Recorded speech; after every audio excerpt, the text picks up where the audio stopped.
apsveicu, cienījamie absolventi, laipni lūdzam biznesa, turības un dzīves lielajā karuselī. Kā redzat, tik daudz brīvu vietu, brieža vēl brīvas. Jā, nav tikai paša brieža. Nē, nu kāda nav, reku. Briedis ir, un šis briedis tad jums novēl arī visu to labāko. Griežieties, kā saka, uz veiksmi un laimi. Sāksim ar tādu mazu, ar tādu lielu ballīti. Uz to es arī jūs vakarā aicinu. Apsveicu vēlreiz. Zane Lejniece.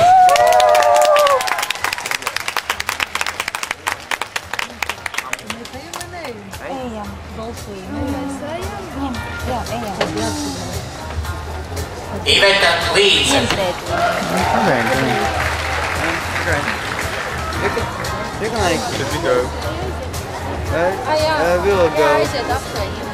Kristīne Litvinova.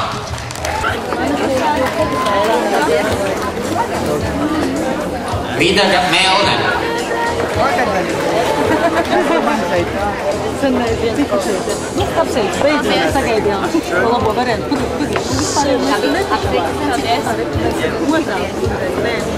Zita Norlindere.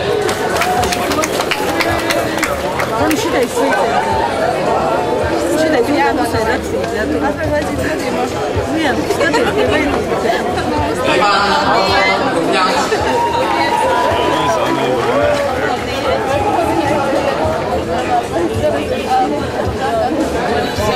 Liene Ostrovska.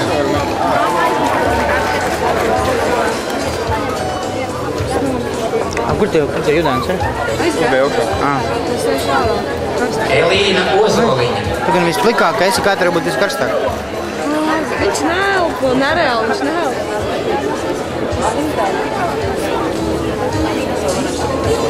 Ieva Ozoliņa.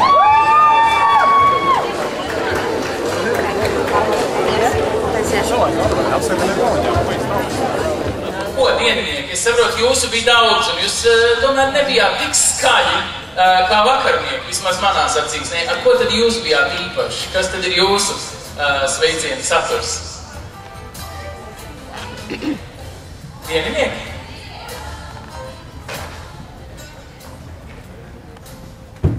Pirmkārt, mums ir puisis.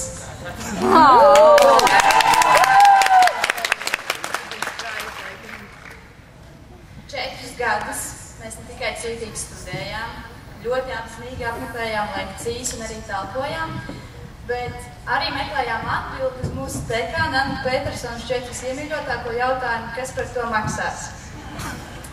Neatradām viņu kādu, kas labprāt to uzņemtos darīt, lai gan esam mācījušies par sponsorēšanu, finansu piesaisti, attiecību veidošanu, tomēr domāju, ka mēs esam atraduši kādu ļoti labu alternatīvu. Zelta zivtiņas gan parasti piedāvā 3 vēlēšanās, bet mēs esam nostāduši kādu barberi. Apmaiņā pret kādu kūkainu, balta, džentlmeņa sabiedrību. Viņi piekrita mazliet izpalīdzēt, bet lai turīts neizdomātu viņu notiesāt pusdienās, tad mēs esam atraduši arī kāds dāvanu pašam turītim. Tātad galvenais novēlam ļoti prātīgas, visvērtas lēmumus un vēlēšanās, un turītim labāk būtīt. Paldies!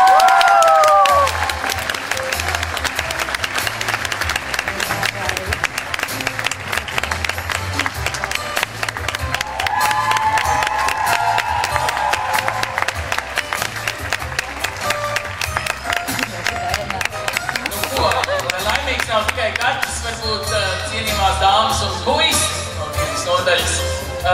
Vai varam uztaisīt kārtīgas ovācijas saviem mīļajiem pasniedzējiem?